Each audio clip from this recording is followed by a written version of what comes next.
Ashama harka fuuni jaalatamtootaa fi kabajamtoota hordoftoota Amboo Miidiyaa hundi keessanuu nagaan isiniif haa ta'u jecha egaa har'as istuudiyoo Amboo Miidiyaa keessatti wal arginee yookaan walitti deebinee jirra. Innis maali yookaan Amboo maaltu fide yoo jettan har'a jechoota 3-4 yookaan mammaaksota aadaa Oromoo keessaa 3-4 isiniif hin jedhu. Kanaaf isa keessatti wanta hubattan akkaataa itti hiikkattan namni kamuu mammaaksa tokko ni mammaakaa akkaataa itti hiikkatu immoo abbaatu beeka yookaan haalota itti ta'ee fi itti hin taane akkaataa itti fudhatee akka itti fudhannetti isatu hiikkata. Mammaaksota 3-4 isiniifin jedha maatiin Amboo Miidiyaa hundi keessanuu koomentii irratti mammaaksi kun kanaaf yookaan sanaaf mammaakame jettanii akkasiin naaf qooddan yookaan naaf deebistan abdii guddaa isinirraa qaba.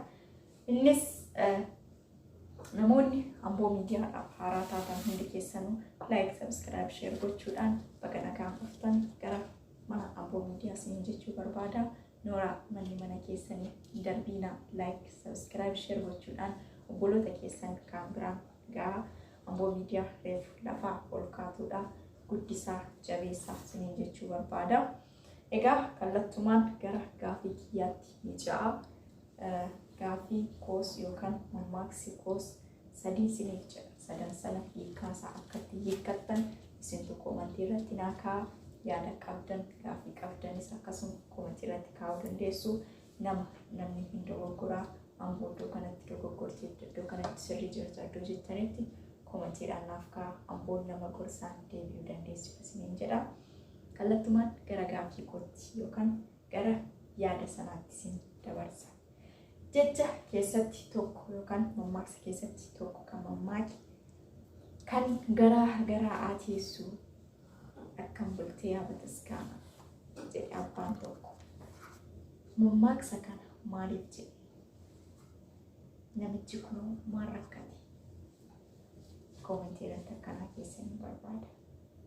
Inni itti aanu mammaaksi koo inni itti aanu maqaan abbaa garbaa akaakayyuu gahee dhibaa jedhama Oromootu jedha. Oromoonni mammaaka.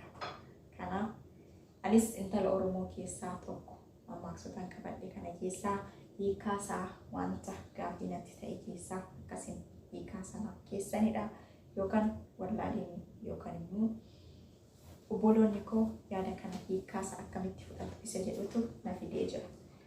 Inni sadaffaa yookaan inni dhumaa maali? Inni sadaffaa hora dhaqanii dhoqqee hin sodaatan. Hora bu'anii dhoqqee hin sodaatan.